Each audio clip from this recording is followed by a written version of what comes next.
안녕하세요. 여러분의 관절 건강을 100%로 만들어드릴 정형외과 전문의 황보현 원장입니다. 무릎관절염은 병원을 찾는 가장 흔한 질환 중 하나죠. 무릎관절염이 말기까지 진행되면 인공관절 수술이 필요합니다. 많은 병원에서 로봇을 이용한 인공관절 수술을 도입하고 있습니다. 그리고 대부분 환자 입장에서 로봇 수술이 좋다고 강조하고 있습니다.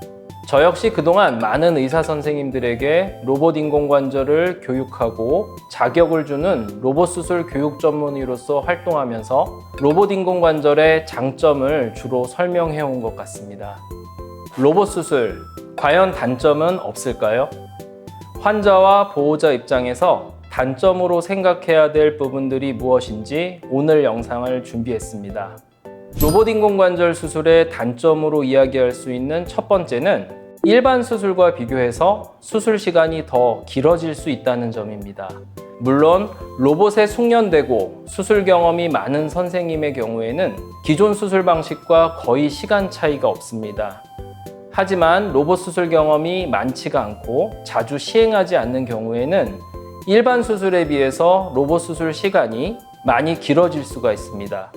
로봇을 세팅하는 시간, 센서 작업 시간, 부수적인 작업이 많기 때문에 순조롭게 진행되지 않으면 시간이 많이 길어질 수 있습니다. 무릎 관절뿐만 아니라 모든 수술에서 수술의 결과의 가장 중요한 부분이 바로 수술 시간입니다. 수술 시간이 짧을수록 수술의 결과가 좋고 환자 만족도도 높고 수술 후 염증이나 감염이 발생할 확률이 적습니다. 정형외과 수술에서 짧은 수술 시간이라는 것은 매우 중요합니다. 따라서 로봇 수술을 고민하고 계시는 환자분이나 보호자분께서는 이러한 부분을 감안해서 단순히 로봇이 있는 병원을 선택하기보다는 로봇과 일반 수술 모두 경험이 많고 원활하고 빠르게 진행할 수 있는 정형외과 전문의에게 수술을 받는 것이 중요합니다. 로봇으로 진행하는데 수술 시간이 너무 길어진다면 아무리 로봇 자체의 장점을 강조한다 해도 환자에게는 도움이 되지 않는다 생각합니다. 두 번째 단점은 기존 수술에 비해서 수술비가 더 높다는 것입니다. 물론 이전보다 차이가 많이 줄었습니다. 지금 제 옆에 있는 장비가 저희 병원에서 사용하는 마코 로봇입니다. 수술을 할 때에는 이렇게 로봇팔에 환자의 사이즈에 맞는 절삭기나 고정장치, 여러 가지 센서 부품이 필요합니다. 이러한 부분을 구입을 해야 하기 때문에 일반 수술에 비해서 수술비가 추가가 됩니다.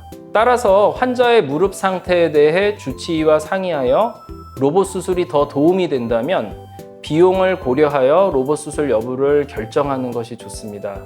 무릎의 일반 인공관절 수술과 비교하여 로봇 수술이 어떤 차이가 있는지는 제 이전 영상 참고하시면 좋겠습니다. 세 번째, 일반 무릎 수술 경험이 많지 않은 전문의가 로봇 수술을 한다면 로봇의 장점을 살리기 어렵다는 것입니다.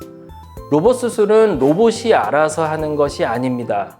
로봇은 수술에 사용되는 하나의 도구이고 모든 과정은 정형외과 의사의 손으로 진행됩니다.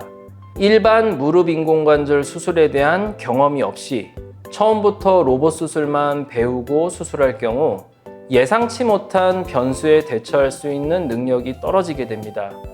이러한 경우에 환자에게 로봇으로 인공관절 수술을 하는 것은 큰 의미가 없다고 생각합니다. 이러한 이유로 로봇 지도교육 전문의로서 저는 로봇 수술을 시작하는 의사에게 단지 로봇뿐만 아니라 무릎의 일반 수술 노하우를 교육하고 있습니다. 지금까지 무릎의 로봇 수술에서 생각해야 되는 단점 부분들을 몇 가지 말씀드렸습니다.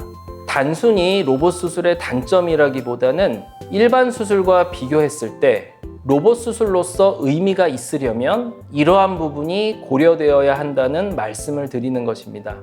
로봇 인공관절과 일반 무릎 수술 모두 경험이 많고 여러 가지 변수 상황에 대처할 수 있는 전문의가 수술한다면 분명 로봇 인공관절 수술이 일반 수술에 비해 장점이 더 많습니다.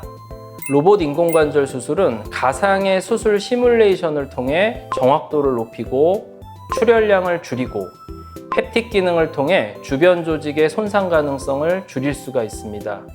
또한 인공관절 수명 향상 등 일반 수술과 비교해서 장점이 많죠. 결론적으로 본인의 무릎 상태에 맞게 정확하게 진찰을 받고 진단을 받으시고 치료 계획을 세우셨으면 합니다. 다음 시간에는 더 유익한 내용으로 찾아뵙겠습니다. 구독과 좋아요 잊지 마시고요. 지금까지 연세 100% 병원 정형외과 황보현 원장이었습니다. 감사합니다.